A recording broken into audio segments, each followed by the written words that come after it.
reasons. The first one is the hygienic standards, and therefore the keyword, which is now actually in all the documents, international document, is prevention. So you should act before and try to intervene at household level in terms of behaviors.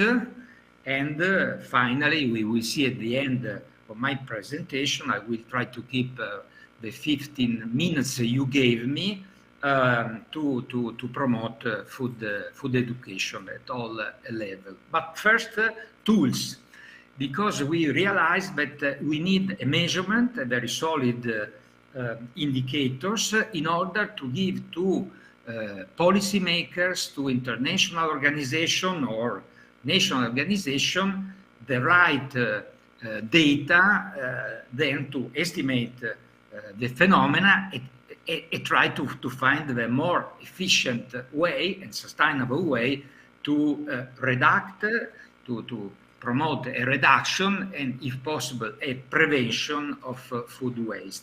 The first tool, I'll go very quickly, but the idea is to present a few data that we presented officially yesterday, so very fresh in this term, is this international observatory called Waste Watcher. We started this work on the Italian case since 2013, and now when we had this International Day 4 years ago, we enlarged this observation to other countries.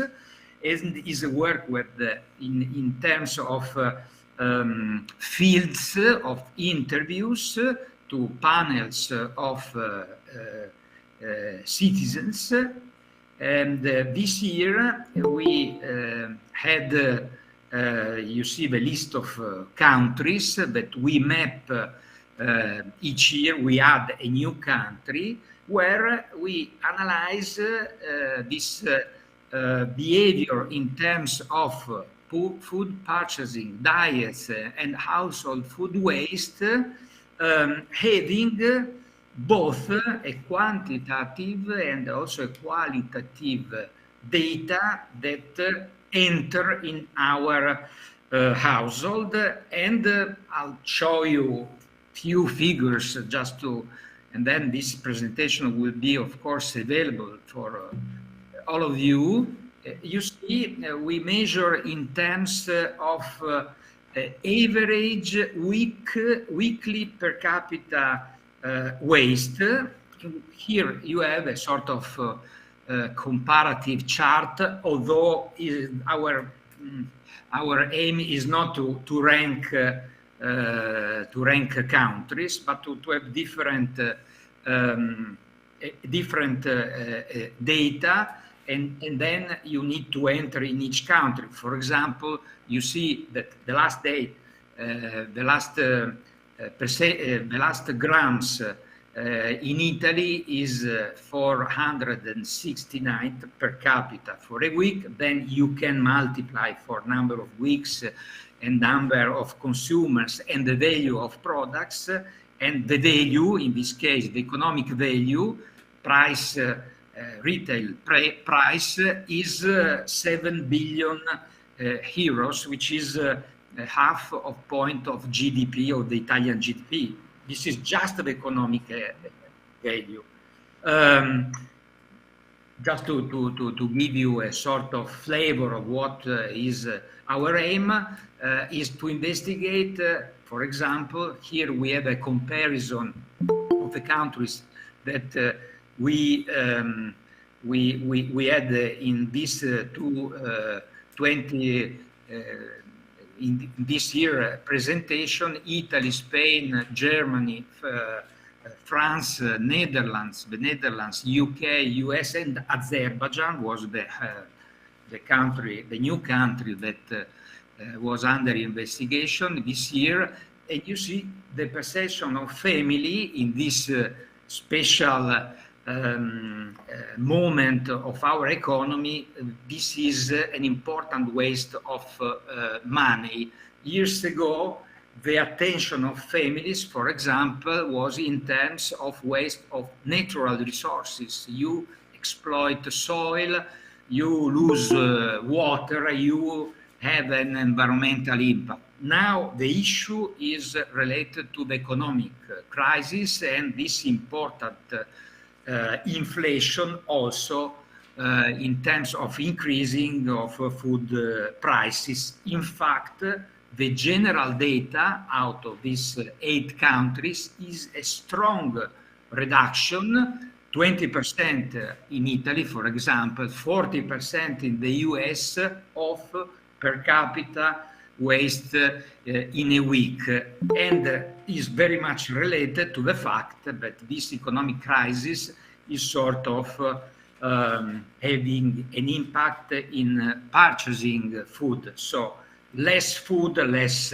waste, and by the way, there is an increase of food waste and metabolic waste in the countries, also in Italy, where you have an important share of population in food poverty, in economic poverty. And another issue that came each year out of the panel interviewed, so is the feeling of citizens that we need to implement. This is the first point in the ranking among all the countries. We need to focus on school education. Is, for example, in Italy, where we have a food culture very important, where we have the Mediterranean diet, as you know, that we share with other countries as a UNESCO heritage. There is actually the need to promote food education at school because we somehow in the last years we sort of lose the value of food if we waste still some half kilos in average in per capita. Then, and I will close my presentation. I go fast because in this case is a tool, is an application, is only in Italian at this stage, so I go short. We try to squeeze our research. Just a moment. I kindly ask who is online with the microphone on to switch off it. Thank you. Sorry, Professor Segre, you can continue. Thank you.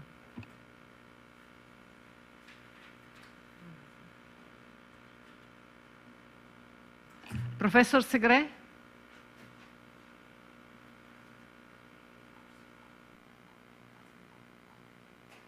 Professor Segre?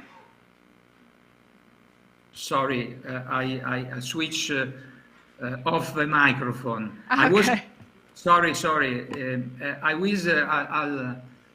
I was actually concluding just with sort of promoting this tool, Sprecometro, waste meter, that is now very popular in Italy. We try to squeeze in an application, very difficult, our research, and so each one of us can sort of start this exercise of registering household food waste, and so is a metric, and so you have the economic impact, the environmental impact, so you understand which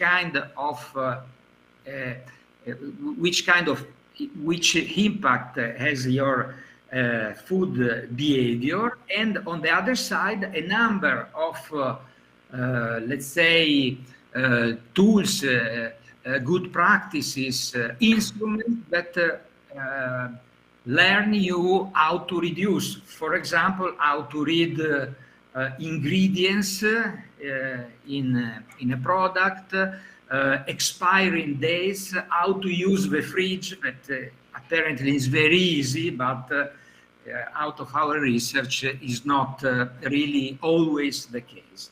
So I think I have to stop here. Thank you for this invitation and to share our experience. I'll stay here to listen to our presentation and for the roundtable later on. Yes, thank you very much, Professor Segre.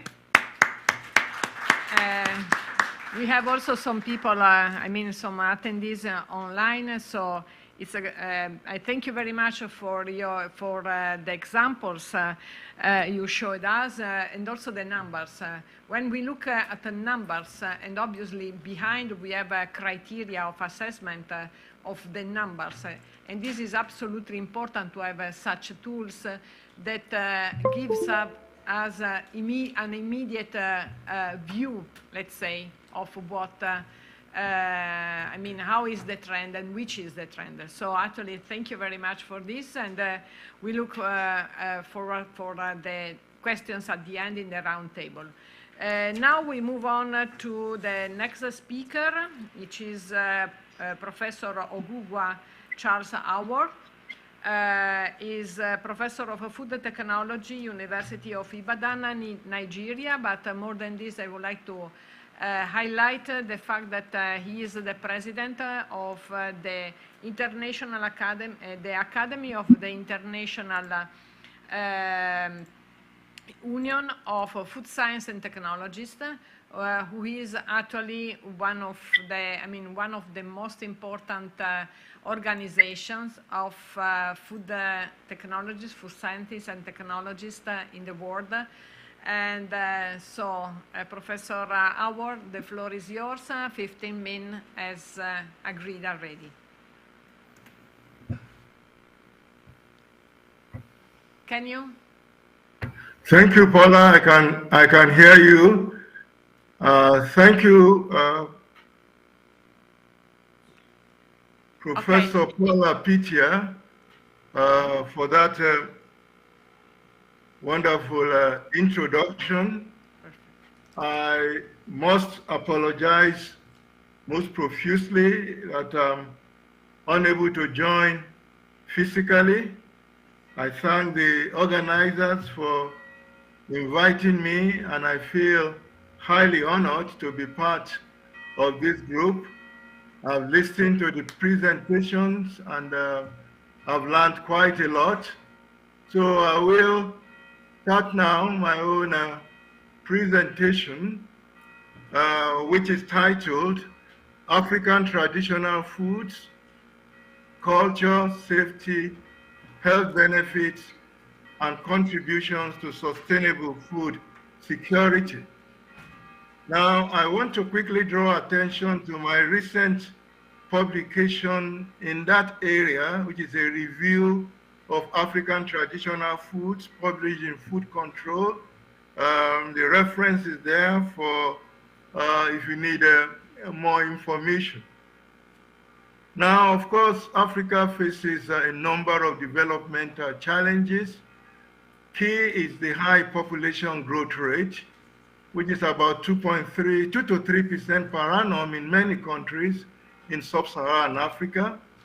There is also the issue of pervasive poverty, food and nutrition insecurity, poor healthcare system, lack of access to quality education, gender inequality, conflicts, and also climate change, where Africa accounts for less than 4% of global warming, but regrettably bears a heavy burden of its damaging effects on food and water security.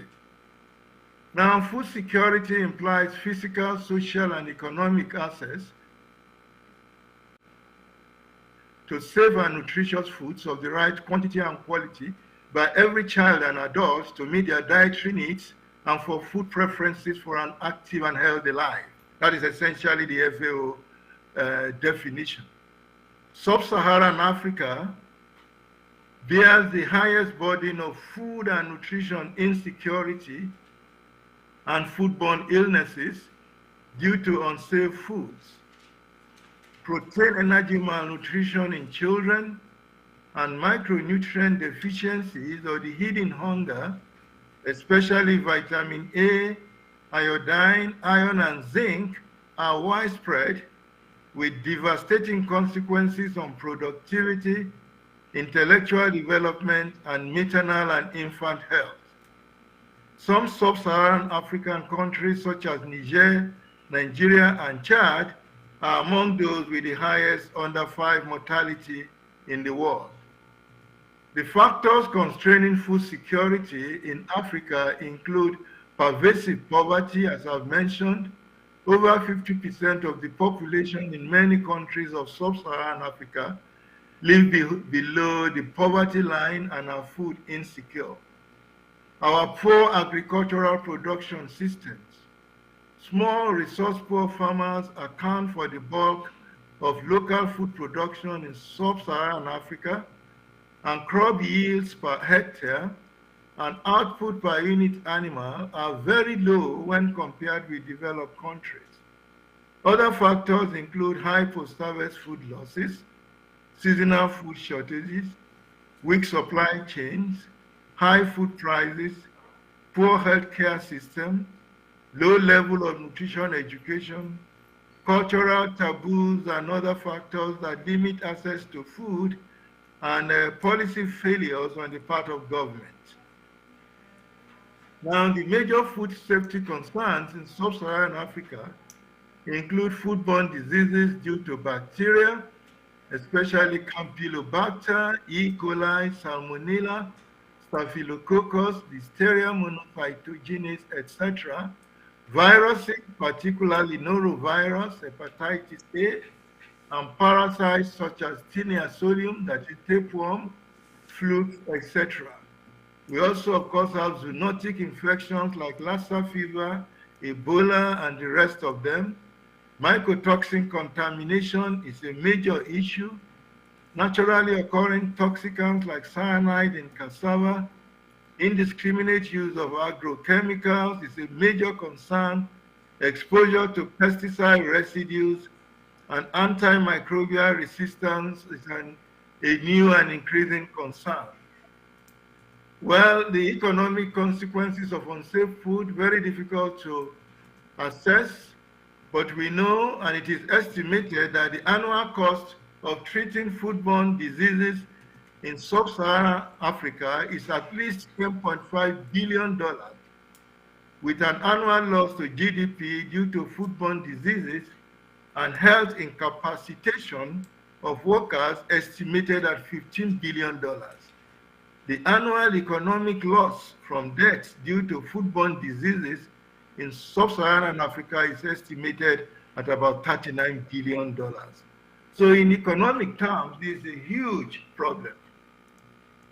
Made up of 54 countries with a total population of 1.46 billion, Africa, the second largest continent in the world, has the largest number of countries, with each country made up of a large number of tribes and ethnic groups, over 300 in the case of Nigeria, Africa's most populous nation, with over 200 million people.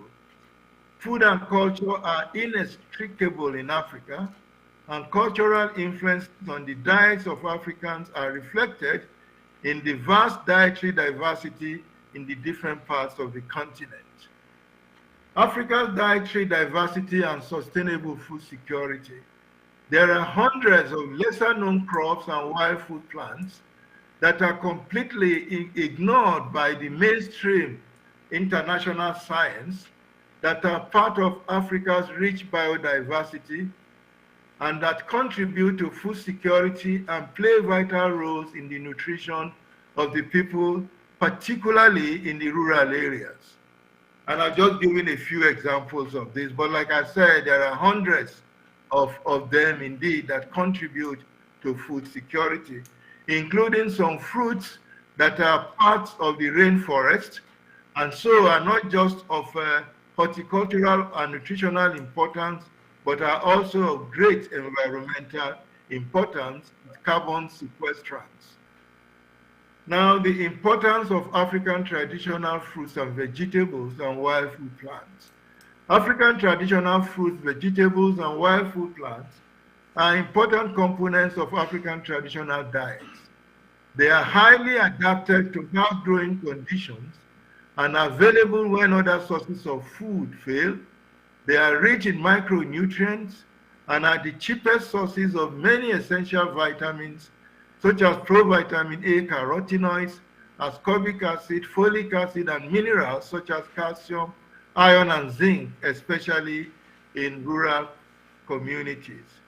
Many of them are very important functional foods and are rich in nutraceuticals, including polyphenols, tannins, flavonoids, and flavonols that exert demonstrable antioxidant, free radical scavenging, and enzyme inhibition activities, and have antimicrobial properties. Indeed, they are very, very important in traditional medicine for the management of a wide range of diseases. And I've just shown a table of some of them as important contributors to vitamin C. Some of them have much higher levels of vitamin C than oranges. Some are very, very rich in calcium.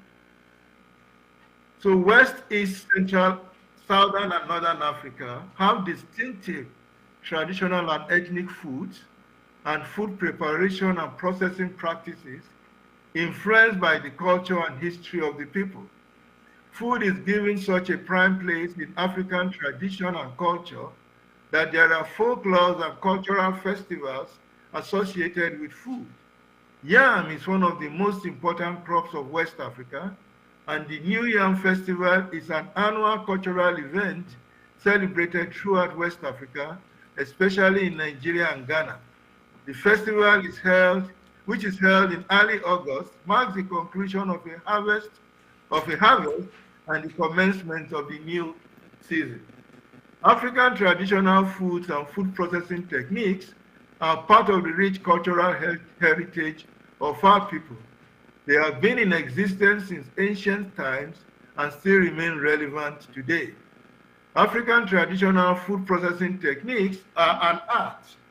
They are useful skills acquired empirically based on observation and experience over centuries and not theory, and are passed on from parent to child over generations. Unfortunately, this vital body of indigenous knowledge is often undervalued. Indeed, a considerable part of this indigenous knowledge has been lost due to lack of documentation. And there are so many examples, but I skip for perhaps lack of time. Unlike electronics, computers, digital technologies, and modern and emerging food processing technologies such as scanning, high-pressure processing, pulsed electric fields, ultrasound, and 3D printing, African traditional food processing techniques far preceded any scientific understanding of their inherent nature, strength, and weaknesses. It is just in the last few decades that some understanding of the science behind some of Africa's traditional food processing techniques, such as detoxification of cassava in Gari processing, lactic acid fermentation of a variety of African fermented food beverages, etc., have now emerged through research. One of the most important traditional food processing techniques in which microorganisms and enzymes transform agricultural raw materials into value-added products with distinct qualities is traditional fermentations, which is considered as a natural technology that enjoys consumer confidence. It is used for the production of a wide variety of African traditional foods and beverages that are safe, nutritious, and contribute to food security. Some of the strengths of traditional African food processing technologies, including fermentation, is that it improves food safety by eliminating naturally occurring toxicants such as cyanide from cassava and Gari processing. It improves nutritional quality of foods by increasing the digestibility of proteins, the bioavailability of minerals, and also the synthesis of B vitamins.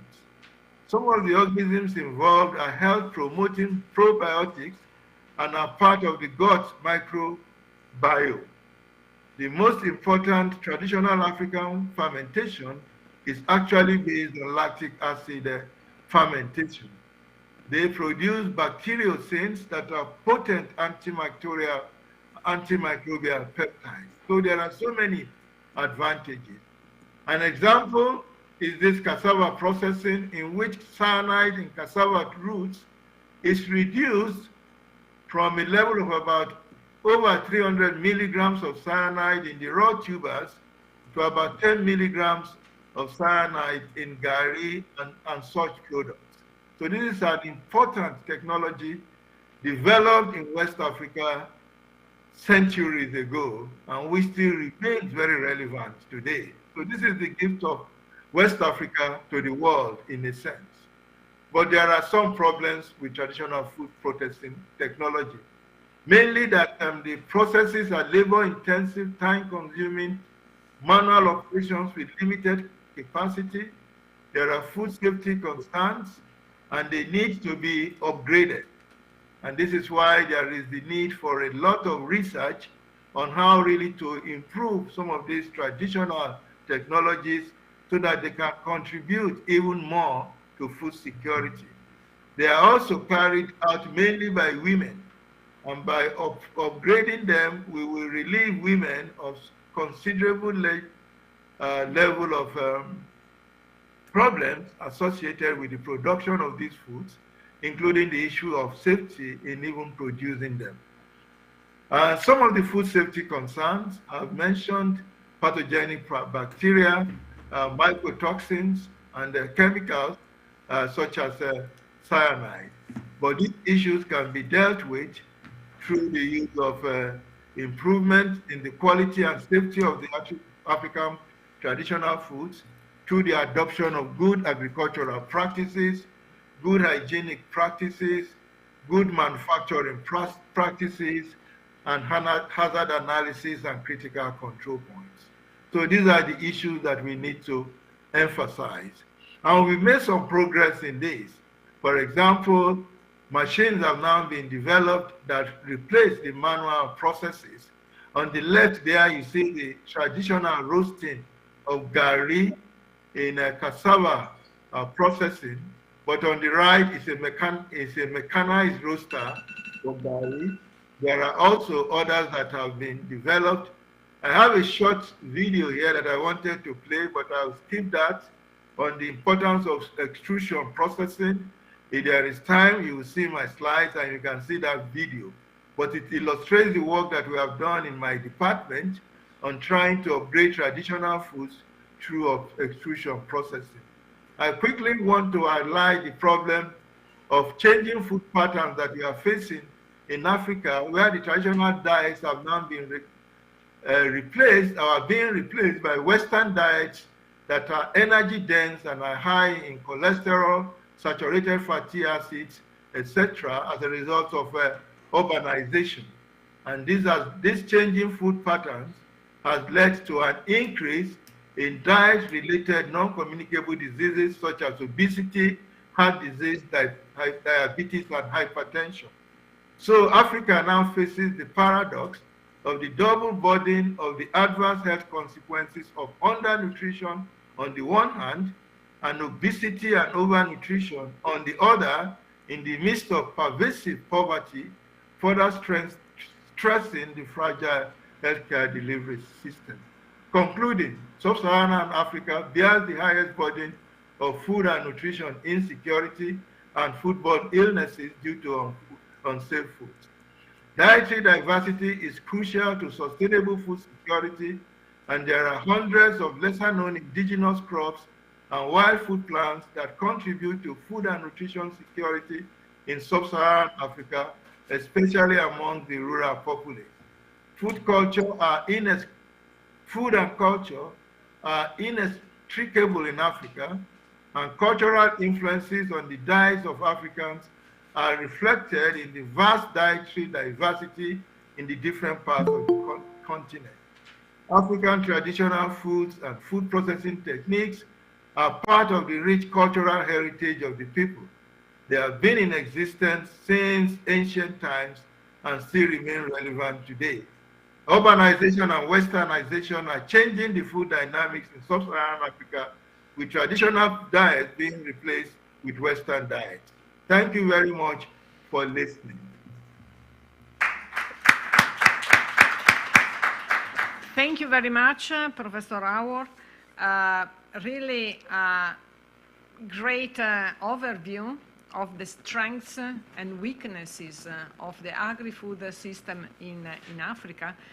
And in my opinion, one aspect I would like to highlight in respect to what Professor Segre has mentioned before, where he was particularly focused on food waste. On your presentation, I highlighted the need to work for food losses. Because in this way, I mean, by processing, by trying solutions to keep the traditional products, the biodiversity, by their valorization, I think that some solutions can also come, can also be made and contributed to against food insecurity. So thank you very much. If you can stay with us also for the roundtable later on, I move on now to the next speaker, Dr. Leonard Mizzi. Are you? Thank you. Okay, thank you very much. Paola. Introduce yourself. We are talking with the Director General International Partnership, European Commission, Head of the Unit, Sustainable Agri-Food System and Fisheries of the European Commission. Leonard, the floor is yours. Thank you, Paola, and thanks to Professor Howard and to Andrea, whom I know since a long time, although we don't really have much continuous context. But I thank also the University of Teramo and all the organizers for putting this topic high on the agenda. And as you said, I come from DG International Partnerships, which is the external part of the European Commission, and on the front line of what Professor Howard and Andrea Segre said, food security clearly is on the radar of all the international community. I was with two commissioners and a big delegation in Rome at the end of July. You recall that there was the UN Food System Summit stocktake moment. And I think we need really to focus on delivery here. It's important that we discuss what could be the delivery, because I think the international community and the European Union at the forefront of the response, we need to show delivery on the ground. There is clearly a big challenge. Professor Awa mentioned them: climate, conflict. I don't need to tell you what's happening on the migration front. This hits the headlines every day in the Mediterranean, big meetings happening every day at the highest levels. We need to look at the root causes of migration, and where clearly conflict, climate, and the risks around broken food systems is at the core also of the problem. So what has the European Union been doing in the past year or so?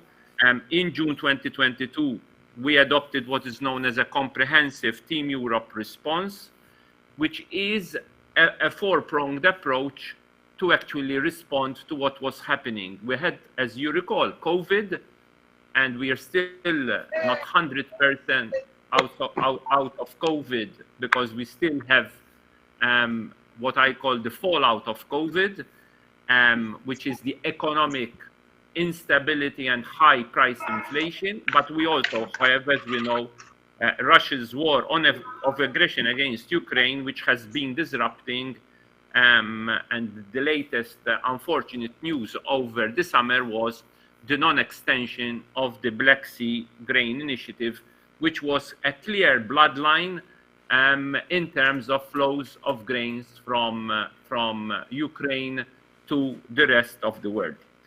So in 2023, we have been delivering already on this response.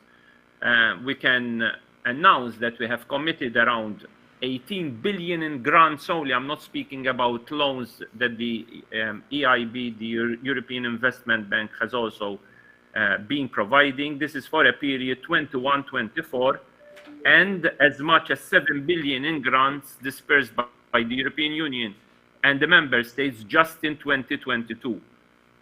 Africa and the Middle East being the regions most affected by the deterioration of the food insecurity. We have Sahel, Horn of Africa, Middle East, Yemen, Afghanistan. But clearly, Africa and Middle East are benefiting from around half of all this support. Let us speak about a bit on the solidarity, which is the humanitarian dimension, because as we know, there is a humanitarian crisis as well. So the European Union is stepping up its humanitarian support. We are providing around almost 5 billion for the 21-24 period in humanitarian short-term food assistance for the most vulnerable populations in the humanitarian development peace nexus. And this includes over 1 billion of humanitarian food nutrition assistance just during the course of 2022, which represents 80% increase compared to the baseline of 2021. These funds are being directed, and there is also new funding, the most recent announced for Afghanistan, so Yemen, Ukraine, Syria, Somalia, Ethiopia, and South Sudan. Just to mention, in Somalia, for example, the European Union nearly doubled its humanitarian aid funding throughout 2022, reaching around 80 million, mainly responding to the catastrophic food security situation prolonged by the drought. We have also clearly, and this brings me to what the previous speaker from Nigeria said, we want to give a clear signal to help Africa feed itself. There is a problem, a big problem in Africa of spiraling food imports and spiraling food price inflation. Now, if one looks at the potential of Africa to feed itself, this is enormous. It's an enormous continent with enormous potential in terms of a big market. We are speaking about more than 50 countries. Africa now has a continental free trade area, so the intra-regional trade dynamics are extremely, have extreme potential for Africa to trade amongst itself, but also for Africa to produce. So the European Union is supporting to the tune of more than 3 billion for the period 21-24 for medium and long-term investments in food security and sustainable food systems. For example, I can mention in Kenya, we have a 10 million program to increase cereal production by small farm holders in high potential areas, including access to and use of organic fertilizers. In the Democratic Republic of Congo, a 25 million program to scale up agroecology in a landscape approach in the Virunga and linking to surrounding communities and markets like Goma City. In Niger, but the situation has been in flux since the political instability. We were envisaging a big budget support program to enhance capacity. This is currently being looked at and on hold. Zambia, 20 million to actually scale up investments in strategic agri-value chains.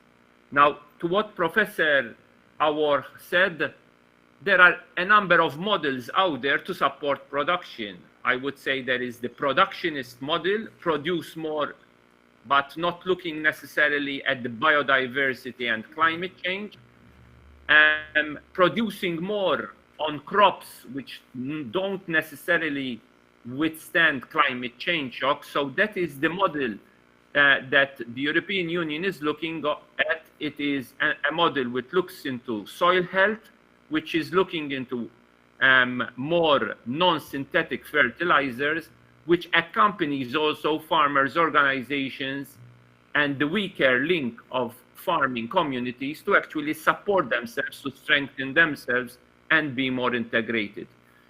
And the work that we do on agroecology, the work that we do with research organizations across Africa, the work to support farmers' organizations to build up resilient agri-food systems.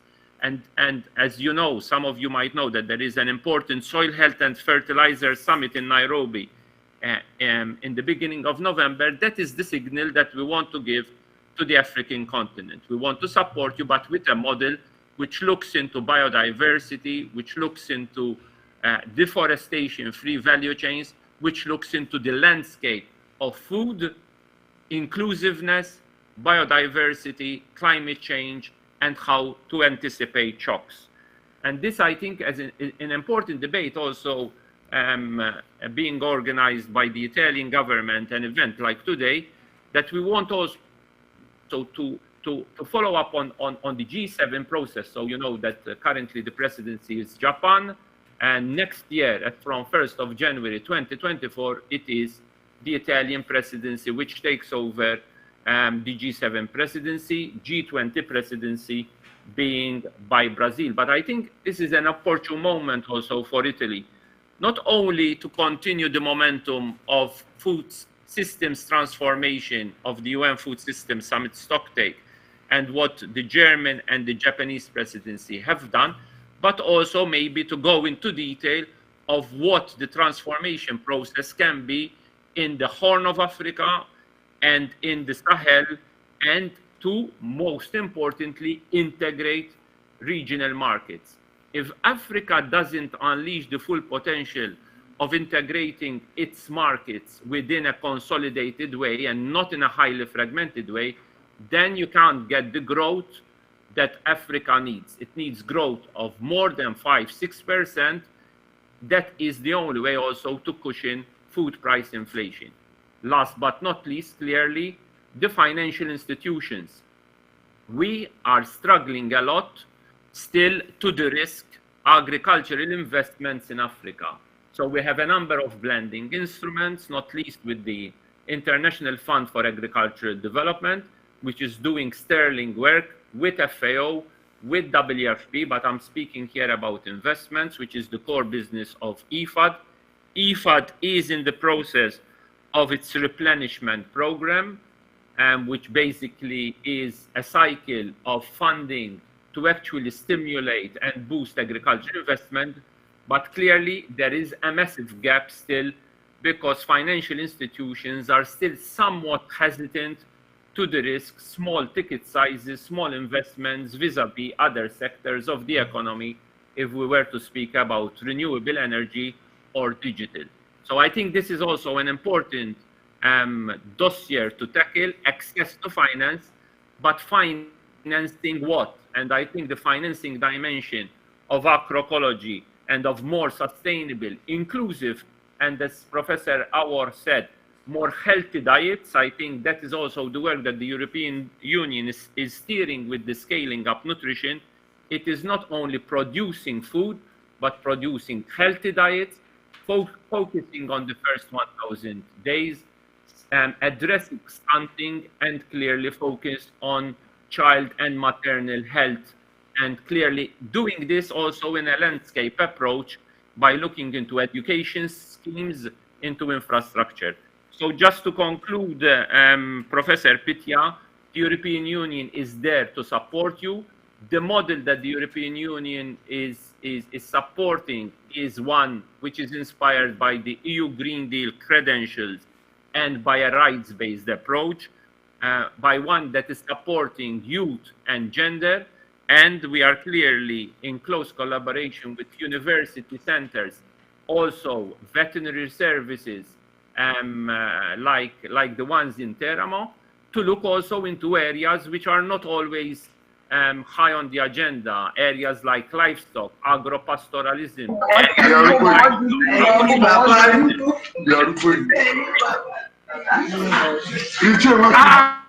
On that basis, I will conclude, Paul, and looking forward for a Q&A session.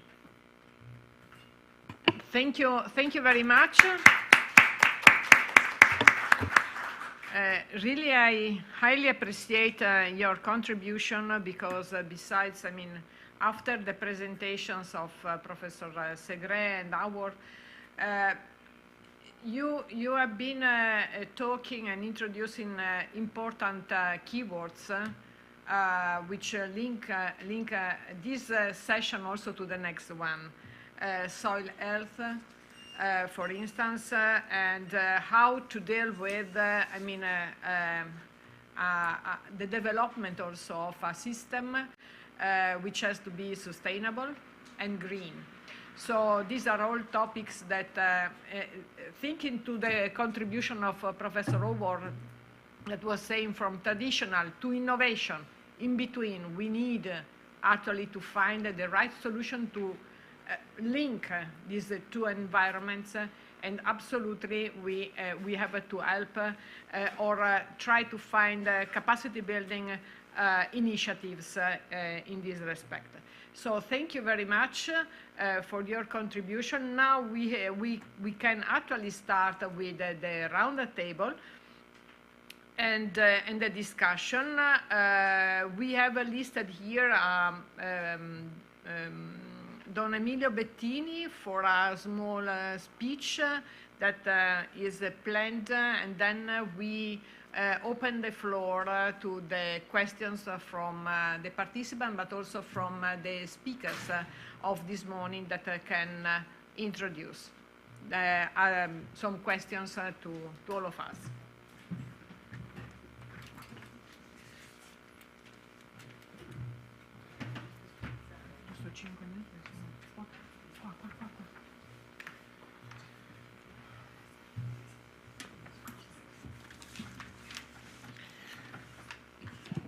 Good morning. The whole world knows that the Magna Carta of the fundamental thinking of the Catholic Church is the last encyclical of Pope Francis, Laudato Si.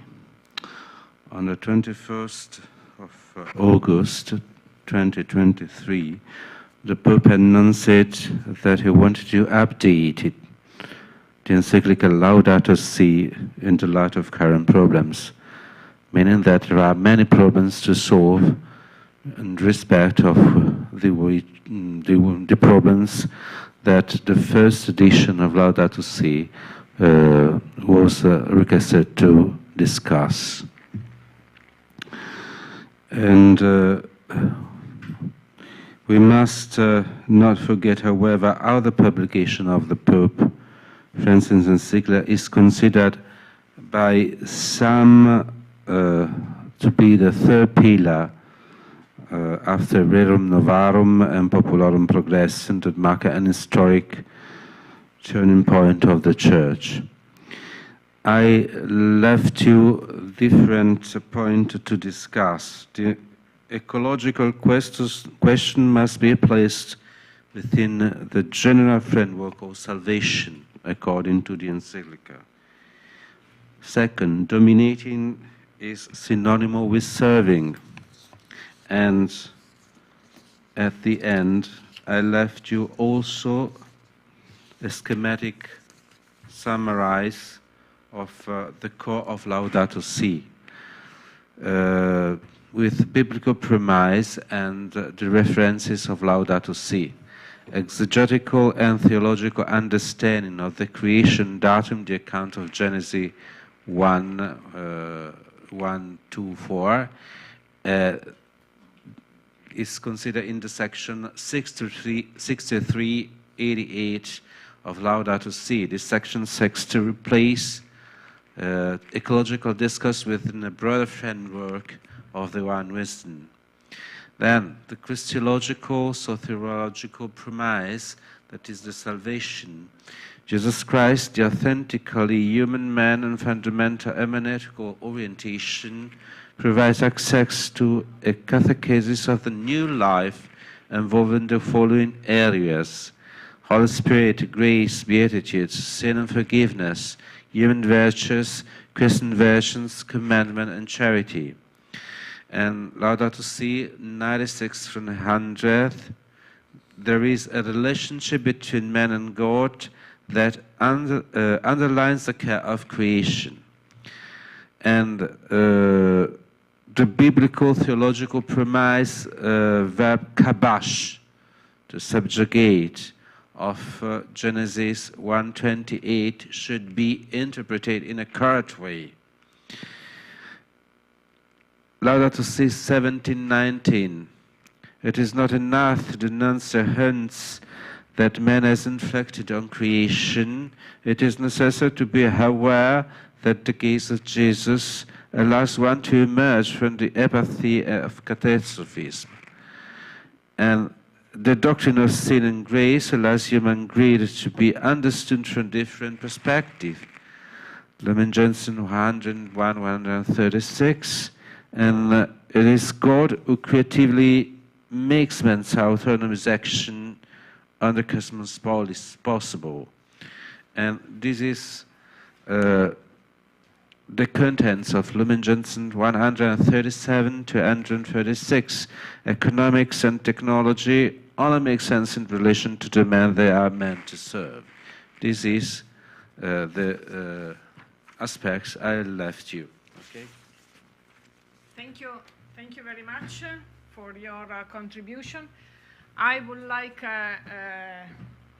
this was also relevant for the discussion and the session of this morning. I would like to ask if any of the participants here in the venue is willing to pose questions to the speakers of this morning.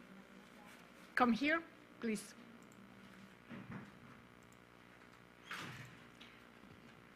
When coming here, please introduce yourself. And in the meantime, I would like to just to introduce the fact that next year there will be the 22nd World Congress of Food Science and Technology, IUFOST, in Rimini, in Italy. And as Professor Howard is here, also, it will be an opportunity for all of you to come, to join, and to discuss also on aspects related to food production, food innovation, but also the prevention of food loss and food waste. So, please, introduce yourself and make the question. Okay. Thank you so much, Paola. My name is Tatenda Tavingei. I'm from Zimbabwe. I'm studying at Sapienza University, doing archaeological material science.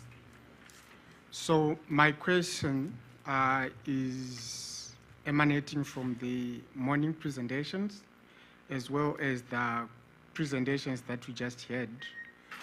It's related to the aspects of partnerships between Africa and Europe. And that is the theme of these sessions, obviously. So I will start by the aspect of partnerships in relation to Africa. What is the position of Africa in this partnership which is related to food security and food systems? What is the position of Africa in ensuring that this partnership becomes a success? And the second question is related to, and I'll ask this to Leonard, where he talks about deliverables. And again, I'll link it to Professor Charles' presentation, where he was talking about African-based food processing solutions. And in this regard, I am going to ask it in relation to the aspect of green agriculture, especially in this period where we are talking of sustainable development. What is the position of the European Union in ensuring that within this partnership, Africa maintains the local diets, or rather production of local foodstuffs, at the same time using local methods in a sustainable manner? Because in his presentation, he talks about his organization, the Air Force, being one of the organizations which is supporting Africa in terms of maybe investments or in terms of agriculture, businesses related to agriculture. And what is the position of this organization in ensuring that in as much as they're investing in those areas, the agriculture remains green and again remains sustainable? Thank you. Wow, a series of questions for our speakers. I hope that all is clear. I don't know who would like to start with, maybe Professor Obor.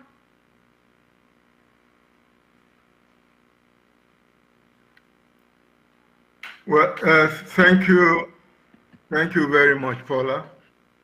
I think it is a very relevant question, series of questions really. Some are directed to the European Union, of course, and that will be dealt with. But from my part, it is clear that for Africa, the point has been made. Africa must help itself. As has been said, there is an Africa free trade zone now. So we must, as Africans, learn first to develop our own resources within our own areas, working, of course, with partners. So there is a lot that African governments must do in putting food security on the front burner. Indeed, the allocation in terms of resources, we are talking about budgets, annual budgets to agriculture in many African countries, including my own country, Nigeria, is really not much to write home about. So we need first to put our money where our mouth is. If food security is important to us, then we must put resources towards really promoting food security. And I want to stress the fact that, and that's reflected in the question, sustainable food security cannot be based on just a few crops like wheat, rice, maize, soybeans, that the world depends upon. There are, like I said, hundreds of lesser known indigenous crops that are of great importance to us and that play important role in food security. They are adapted to our harsh conditions. They thrive where other crops fail. So what we need to do is to improve on the management of these crops so that they can continue to contribute even more to food security. I've stressed the need to promote traditional diets, because traditional diets in Africa are plant-based. They are based on fruits and vegetables that are said are rich in nutraceuticals and fiber, cereals, legumes, roots and tubers. But they are being now replaced by, as a result of urbanization, people moving from poor rural areas to urban areas in search of jobs, who do not have time for time-consuming African traditional foods, are now living on what you can call Western diets that are energy dense and are rich in fat, especially fatty meats, saturated fats, salt, and sugar. And we are now faced with a situation where we are having this high prevalence of non-communicable diet-related diseases in Africa. So what we need to do is to try to reverse that. So there must be critical interventions, but they must be targeted at producing the right solutions. And going back and promoting our traditional diets will be part of that right solution, I would think. Thank you very much. Thank you very much. And now some contribution from Dr. Mizzi.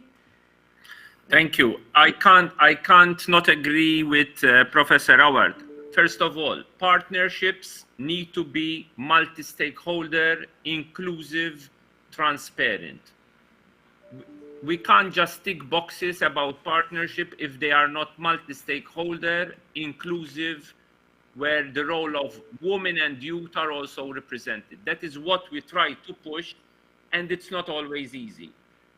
Agendas need to be country-driven. But Professor Award, I fully agree with you, but when we come to many African countries, I call it the Christmas tree shopping list, which is 15 priorities, 20 priorities. We don't have the funding to do a bit of everything. So our approach within the European Union is to support also what we call orphan crops and neglected crops.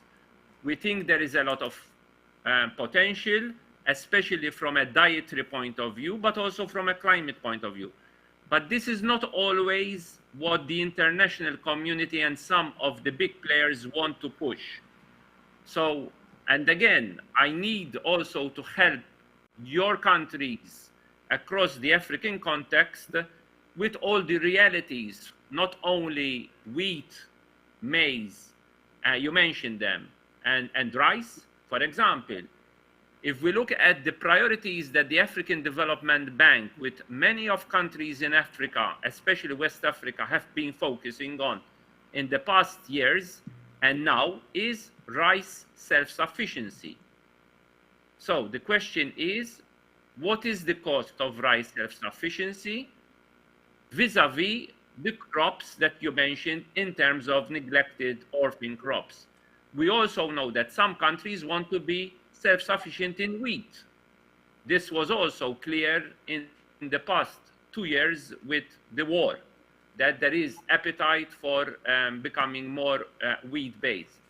There is also the debate about input subsidies, how big input subsidies are, but the bottom line issue is how far will African governments want to invest in agriculture?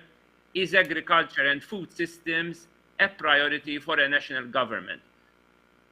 The CADE process, so the Comprehensive Africa Agriculture Development Process, shows that only few countries in Africa are meeting the 10% target of their budgets on public investment.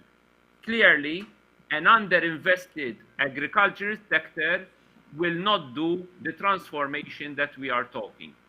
The donor community can help, but it's also a role of the domestic resource mobilization and an injection of additional funds from the IMF, the World Bank, that can be the game changer. However, there have to be smart solutions in a multi-stakeholder approach, and the partnership means a level playing field in the decision-taking process. This happens in some countries, but there's still a long way to go in terms of governance of food systems at the national, sub-national, and local level. Over to you. Thank you very much, Dr. Mizzi. Really important also this contribution, because actually we are here also to discuss how to strengthen the cooperation and the collaboration. We are in a, let's say, in a higher education here, the conference is held in a university that the missions of which are actually improving capacities, skills, and but also setting these collaborations. And I really hope that also higher education can in the future play some role in this respect, or higher role in this respect. I don't know if Professor Segre would like to say something on this topic or also on the aspects related to we have been discussing this morning.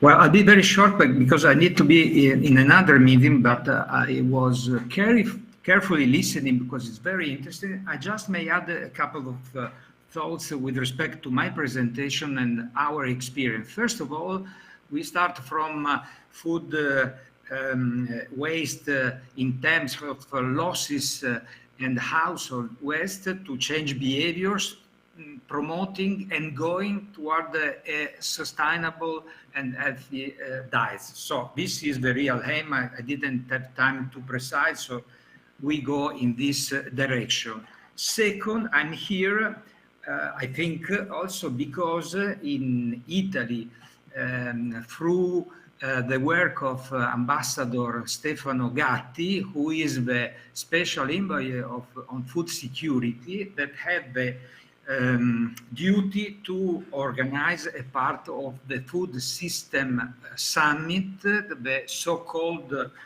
stock-taking moment that was held last July in Rome as part of the UN Food Systems Summit. And in this exercise, I think that all what you said in relation to partnership is fundamental. And we, our part, University of Teramo, of course, University of Bologna and other university, we are very much pleased to be involved in a way or in another. So in this case, I'm talking on behalf of our rector, Giovanni Molari, and of our delegate, Matteo Vittuari, Professor Vittuari of International Cooperation. So consider that we are really at the disposal of this project. So, okay, thank you. Thank you, Paola. Thank you very much. I think that for this morning, the time is gone, is over, because now we have the lunch break for the participants here at the conference. But first of all, let me thank all the speakers of this morning, and in particular Professor Segre, Professor Auber, and Dr. Mizzi from European Commission, and really interesting presentation and contributions. And I really hope that we will have some follow-up, but also further opportunities to discuss about these important topics to challenge, to face the challenges of the agri-food system, not only in Europe, but also in this case in collaboration with Africa. Thank you very much, and see you soon for our guest speakers, and later for the participants here in the room. Thank you, and buon appetito. Thank grazie, you. Grazie. Grazie mille. So, for who is here, now is the lunch break. The next thematic session is planned to start at 2 o'clock. And I think that for our guests, the canteen is open and is available for lunch for you all. Okay, thank you very much, and we'll start at 2 o'clock here.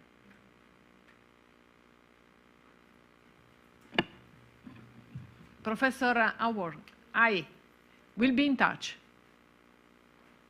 Okay.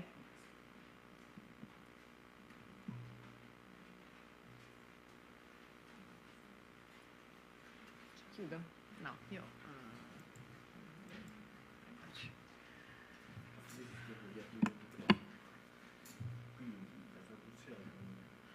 Ma io questo l'avevo aperto adesso, E io qui era aperto.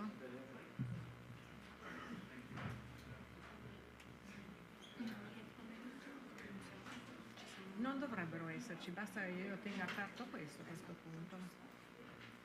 Quindi non c'è neanche bisogno che io abbia questo? No, perché penso che sia tutto...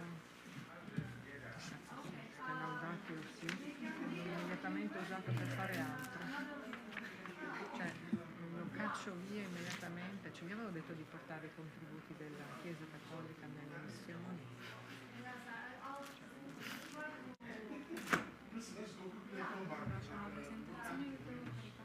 Devi caricare una presentazione? Quanto ce n'è? Spera, thank you very much for helping me now.